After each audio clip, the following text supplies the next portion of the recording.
Welcome to Money Matters TV. My name is Paul Mitchell. I'm a commercial banker. My co-host today is Joanne Yeung. She's the director with Drucker Scaccetti, a tax advisory firm. Welcome, Joanne. Good to have you on the show. Thank you, Paul. Nice to meet you. My name is Joanne Yeung. I'm a principal at Drucker Scaccetti. It's a boutique tax firm in Philadelphia with about 6 tax professionals. Wow. My main areas of practice include manufacturing and construction concerns, the business owners that associate with these companies, and also international taxation. We pretty much live in a global economy now, with e-commerce and internet. Cross-border transactions are no longer limited to large multinational firms. Right. Even small owners can reach out and to a global market and to anything around the world. And some of your clients are small manufacturers, or do you have large corporate accounts? How does that work? So mostly small to medium size, range from $1 million to $30 million. In revenues? In revenues. Manufacturing, like I said, not so much construction, they're not so much international, but a lot of businesses from overseas that come to the US to do business, shipbuilder, manufacturing concerns, consulting firms, and whatnot. Yeah. And for myself, as a commercial banker, I deal primarily with small and medium-sized businesses, and I've seen a lot of them doing international, work and business over recent years. Some companies much smaller than I would have thought, 10 or 20 years ago. My gosh, selling to Poland or Asia. Yeah. It's quite remarkable. Yeah, it is so true. Like, I think the borders have been torn down from all these technological advancements. What are some of the issues that you try to, that your companies that are working internationally, that they face that you can help them with? Yeah, so I think that questions apply to both businesses that try to do business overseas and foreigners coming to the US, right? You face the same problem of how do you navigate the business environment? How do you navigate the business ecosystem?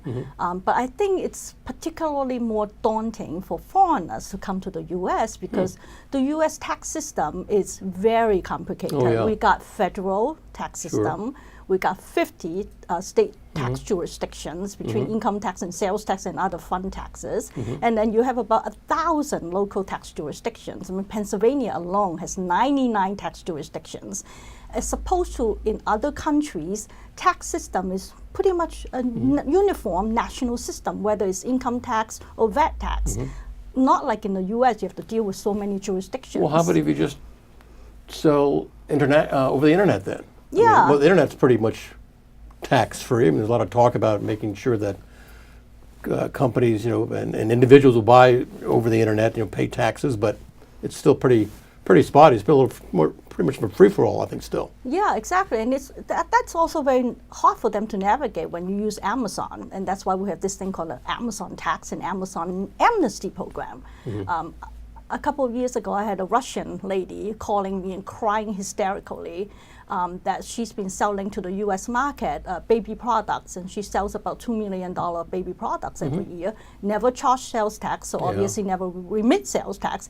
And then she read about this Amazon tax online, and she was so scared. And it is a difficult thing for them to understand. If I'm in Russia selling to the U.S., using Amazon's fulfillment center, how does that make it taxable for me? So it's a very difficult area for them to understand and comprehend. Sure. And American companies that are working on selling abroad, it's intimidating right from the very beginning. So in terms of a few tidbits of advice to our listeners, if they're interested in selling internationally, like so many things, find somebody that has experience in that area. Doesn't have to be another person that's actually selling internationally, though there are associations of companies that do that. But advisors, whether it's your tax advisors, such as your firm, or a banker or banks that deal internationally. Your regular community bank, is not going to have experience doing international transactions. In fact, specifically, they typically go through a larger bank that has international capacity for things as simple as foreign currency. Yes. You know, the small bank is not going to go to Wall Street and the international markets and get wads of French euros or whatever. Yeah, So it's very true. Very find true. find a bank, and there are more than a handful of banks in this country that have a good international presence, Exactly. including some foreign banks that have a presence here in the U.S. Yes. So that would be number one, and see if they're interested in your business. You don't want to, if you have to push yourself on them, go find another one. right. So another thing is in this country, in terms of in this area, there are about 14 international chambers of commerce. 14, not just the Irish American and not just the French American, but there's Italian, there's German, Chinese. Yes. There are lots of them, Yes. and you can just Google and find them. So there you're finding people that have experience, that have companies that are dealing internationally already, Absolutely. and most of them be glad to provide advice to small Yes. companies who want to get their feet wet. Yeah, I agree. Totally. Another way of helping financing international transactions is a U.S. government agency called the Import-Export Bank. And what that agency does, it'll guarantee the collection of your receivables. So if you sell $1 million worth to some foreign company in Europe, let's say, well, the American bank goes, gee, how are we going to finance that? It's covered by international laws that we're not familiar with, and how do we don't have a reach over there. The U.S. agency, the Import-Export Bank, can arrange for that. So how do you get a hold of them? Well, you can go through your local Chamber of Commerce, or actually the Small Business Administration has contacts with the Import-Export Bank. That'd be the way of doing that. And do they have the same lending criteria as major commercial banks, this Import-Export Bank, in terms of risk assessment and documentation and things of that nature? Essentially, yes. I mean, they want to collect. They provide a guarantee, so if they have to pay up on the guarantee because the foreign company is not paying, they're going to try to collect. So they would rather know who the debtor is and that there's some degree of credibility there before issuing the guarantee. I mean, it was a startup company with no record of operations. Maybe it's not going to work out in that case. So you brought up a good question. Right? It's been almost 10 years since the banking crisis and the credit crunch of 2007 and 2008. Are you seeing banks easing up on their lending? We hear so much about it's impossible to get loans the last couple of years. What are you seeing, Paul? I would say yes, it's certainly easier. Here's the main criteria. When you had the Great Recession, for the next several years, a lot of companies would go to the bank and say, I'd like a loan. And the bank would say, well, did you make money last year? Did you make money the year before? And they go, well, it was a Great Recession. Nobody's making money. Well, come back when you can show that you have a history of being profitable. Certainly now, there's been enough time that's gone by that they should be able to demonstrate that. I can say one thing, banks are hungry for new business. They want to make loans. Right. They want to make good loans. Right. And there are plenty of alternative lending opportunities, right, with subprime lending and other type of Lots of things on the internet, sure. My advice there, again, is to investigate it. Maybe talk to the government agencies and or Better Business Bureau in terms of have there been complaints and that type of thing. Because all the ads you hear about how easy it is to get the money, they don't say how much it's going to cost. And that's one thing. It's going to be a lot more expensive than dealing with your local bank. I mean, there's a trade-off there. Right. But for people with poor credit score, that could be an option if they are desperate for funding. Yeah, but if it's a business, it's a business loan. The business does not have good credit, and the people that own the business don't have good credit. It's not going to work because nobody, even a non-bank, doesn't want to just make a high-risk loan with a high probability of never getting repaid. And that's where you go to your friends and families. If you're in that boat, yes. But the main advice is talk to other people that have gone through that type of thing before. Get some reference. If you're going to deal with some outfit, say, give me 3 or 4 references in my local area that I can talk to. And if they're not going to do that, find somebody that will. Very good advice, Paul. So. Thank you. Yeah. Well, it's been a pleasure. Now, we have a question from one of our viewers, Okay. which I think is probably one of your areas of expertise. The question is from John Manor of Marion, and the question is, do you have some advice on how to improve the ways of doing business in China, with China? Sure, and we have a guest that's going to come on later who can speak much more eloquently about this topic. But I think in general, the Chinese business community is friendly and profit-driven. If you have a good business proposition and a good product, they are willing to listen. I think anytime when you do business in a foreign country, you have to understand the cultural and the political context. In China, we have to understand it is a communist country. It is a controlled economy. Over 70% of the assets in China are state-owned. So any business that want to do things there inevitably would have to negotiate with the state government at some point. So one piece of advice is to have a good, strong local connection and relationship. You can't go in there and try to wing things on your own because you just don't know the rules and the roadmap to negotiate with the state government and the local business community. I would say that there's a concept in Chinese, it's a Confucius concept, it's called guanxi. And that word has very deep meaning, but if a straight translation would be business connection and relationship. And it is so crucial to have a good guanxi with the local business community. So they will help you to navigate that process and negotiate with the state government. Thank you, Joanne. Good advice. Good advice. Thank you. And continuing our show, we have a special guest. But in the meantime, if you have a question that you would like to submit to Money Matters TV, here's how to do it. You can have your questions answered on Money Matters. Please go to our website, money-matterstv.com. On our homepage, click on the banner on the right that says, Send us your questions. While you're on our website, you can find information about our host and guests, as well as show notes and links about this show and past shows. Money Matters is also available as a podcast on iTunes and Stitcher, so you can listen to Money Matters while you're on the go. That website address, again, is money, M-O-N-E-Y, -matters, M-A-T-T-E-R-S, TV.com. And now we'd like to introduce our special guest for this show, James Chang, owner, founder of Asia Marketing Management. James, welcome to the show. Thank you, Paul. Thank you. We're going to continue our discussion about doing business overseas. Mm-hmm. And I understand you have an awful lot of experience doing that, and specifically with a few years. with China. A few years. Yeah. So Joanne has a question for you that she thought you'd be able to Sure. to answer.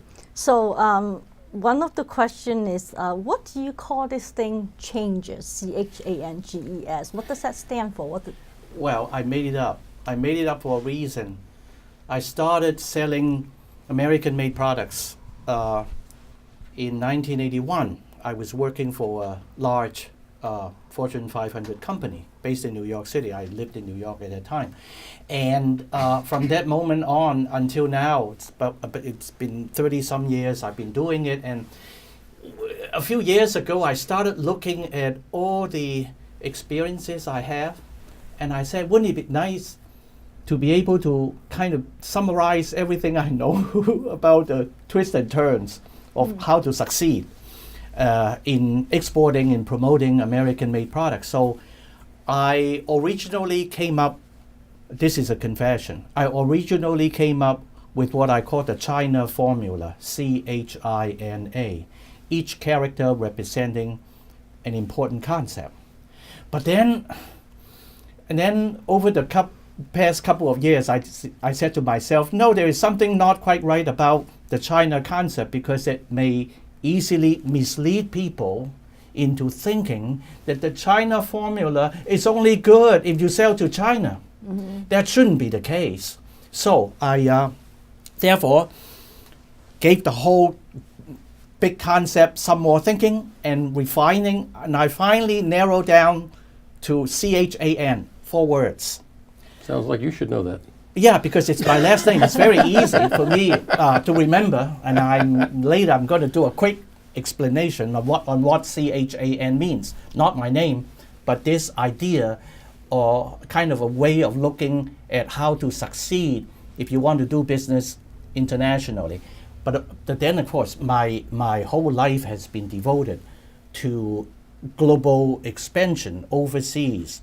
So if you add CHAN with global expansion strategies, GES, so that got you the changes. Okay. And I like the idea of changes because you and I, we are, primarily ethnically Chinese. And changes is really the underlying theme of the book of I Ching, the I Ching. Everybody kind of knows about I Ching. So I kind of like the idea of changes. So Chan plus an acronym for global expansion strategy. Very smart. Well, James, we see big business doing a lot of things with China. Yes, they do. Small businesses seems to be more of a question mark. Why should small or medium-sized businesses not just continue to focus on this huge, huge U.S. economy? Even some 30 years ago, I mean, I've lived in Philadelphia for more than 30 years, and I used to go out to the Chamber of Commerce meetings or the trade meetings with associations, and already there were people older than I am kind of bemoaning the fact that the majority of small and mid-sized businesses are still not very willing, ready, or forward, or eager to export overseas, to promote their products and services overseas. The reasons are many, but the key ones would be they don't know what they're doing. If you don't know enough of a foreign landscape, that means you don't have enough confidence, to go out and beat up the bushes and try to drum up sales and particularly in foreign sales, it takes a long time to find the right customers, the good customers. And then there are money collection worries, as you and Joanne already talked about. So there are a multiple of reasons why small and mid-sized companies are not doing it. But I think the tide has to change. The tide has been changing. And in fact, just for this particular presentation, I have 3 pictures, 3 graphs, not graphs, pictures that I would like to show the audience. Just to once again reinforce the idea that not just the big boys or the big girls, the big multinationals are qualified to export. They are qualified, of course. They have the technology, they have the capital, they have government relations. Of course they are qualified. And great products like pizza and hamburgers. Yeah, right. Coca-Cola, Chicken. Of course they are qualified. IBM, of course they are qualified. But that doesn't mean that companies such as those that, Joanne, you have been serving, from 1 million to 30 millions. That doesn't mean that those small and mid-sized companies cannot do it. They can do it. And why? Well, because, you see, if you look at the first picture that I hope you can see on the screen, that the share of US GDP globally used to be about 40% in 1960. In other words, we were great. America was really great. And it was the number 2 was just far, far behind. But if you look at US share of global gross domestic product, it's now only 25%, 26%. So that is a signal to tell all businesses, not just the big ones, but the small ones, that there is much more money outside of the US. That's point number 1. I hope I get the idea clear. The second chart? Or? Now the second chart, if you look at the second chart or second picture, the US stock market is still pretty big worldwide, globally. I mean, if you look at that picture, the US stock market capitalization, it's about 54% globally. So it's still significant. Well, 54 is not 100. So that's another signal. Companies, as Joanne said earlier, should look overseas. And finally, This is just equally important. I read an article recently by a scholar by the name of Mark Perry, Perry. He's a scholar with the American Enterprise Institute, but he's also a professor himself, teaching at University of Michigan, I believe, on the Flint campus. And he showed me this table, and if you look at the list of companies, I hope that you can see that table of statistics. If you look at the middle one, the one that says sales, and then you have, can I get back to that table? Yeah, don't move, let me finish. So if you look at the middle column, it says sales, and you have on the right hand side foreign in billions and percentage of total, you will see that some of our largest multinational companies that are US based have actually at least half and sometimes more than half of their sales generated outside of the US. In a nutshell, there is much more money in non-American hands than in American hands. This is not to belittle our great country. Yeah, I'm not going to be down on America. I'm here. I love it. But on the other hand, I think that small and mid-sized companies should think more about, whatever new product or service they are going to create, they should think of the global market as their target, not just the domestic market, despite the fact that the US domestic market is still bigger than any by country. Well, I would make two observations. One would be if you're McDonald's or IBM, you've saturated the U.S. market, kind of. Yep. Okay. Yep. So that's one thing. So you have to go overseas if you want to grow. Yeah. If you're a smaller company, you might say, well, there's plenty of U.S. market, but most smaller companies generally are niche oriented. Yes. So the market they're selling into is a much smaller market than something like a multinational. So therefore, you should look overseas. And I've run into a number of companies, $20 million in revenues, establishing a manufacturing facility in like Thailand. I go, wow, really? Well, but Paul, from personal experiences, the more niche you are as a manufacturer or service provider, niche meaning very specialized, the better, the more you can succeed. If you are just a so-so generalist niche, forget it. Commodity market or something? No, stay home. Yeah. Okay. But What about James? Sometimes I hear client here say that U.S. products are so expensive. The market outside of the U.S., Right, Latin America, right, Asia, cannot afford U.S. products. Well, what would you say to that?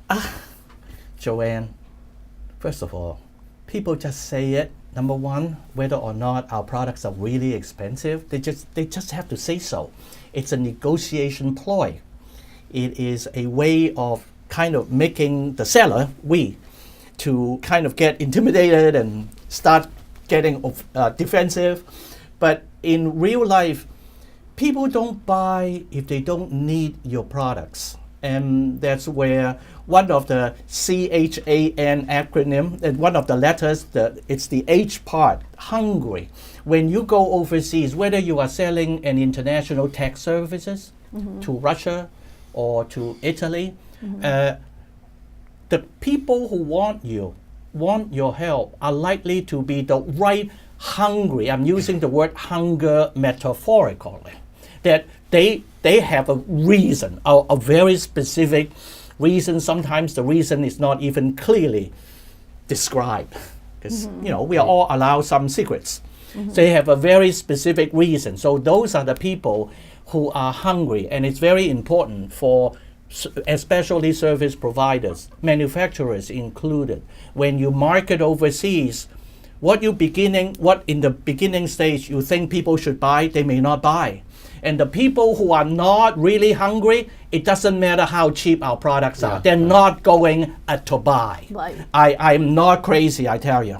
I'm not crazy. I've been doing this for 30 some years. I've been beaten down by so many people, and I can even, before I land in Beijing or Shanghai on a American airline or United Airlines, I know people, the first thing they say to us when we showed up is your price is too high. I already know it even on the plane. I hope I have answered your No, question. no, you have. It has to be the right product for the right market. Right, Yes. that's hunger, Yes. focusing on the hungry people. The hungry people, nah. In fact, I have customers, including customers in China, who told us, your price is actually reasonable. Reasonable means cheap. Right. We should have raised our price. Yeah, yeah. Yeah, that's the H part. Yeah. Well, one of the big issues, and I've gone through some sales training and that type of thing in terms of the psychology. Yeah, yeah. Cost is one thing. Yeah. Value is what people want. You Yeah, know, that's and correct. they're willing to pay to get what they need. Yep. Oh yeah. And like you said, if they don't really have a need, and you've got to explore that too. Not If just pe- take it on the surface. I need it. I don't need it. if people don't want your product, really don't need it, or they think they can do it on their own, $2 is too expensive. Let alone $200,000. $2 is too expensive. I'm speaking from experience. Sure, sure. This is not prejudice. This is reality. So, James, how far have we gone with letter by letter? Letter. Oh, the I can acronym? jump. Well, We only did the H, the hungry. I've already done the H. Let's start with the C. C stands for confidence. Let me tell you what I mean by confidence. I'm not referring to the book by Herman Melville, The Confidence Man, the con man. And we consultants, sometimes they think we are the con man. It's okay. You can't stop people from thinking anything. But confidence in this case has a specific meaning. You see, especially the small and mid-sized companies, small companies are defined by either the Small Business Administration or by the U.S. Department of Commerce as companies with fewer than 500 employees. That's a small company. In fact, I think 500 to me is not a small company. But a company with 100 people is not considered big. Small companies, when they have a niche product, like you said, wanting to expand, the first thing they need to do is to find an agent, like what you have talked about earlier in China. You find somebody who has guanxi with the local people, local government, and knows the landscape, knows how to negotiate.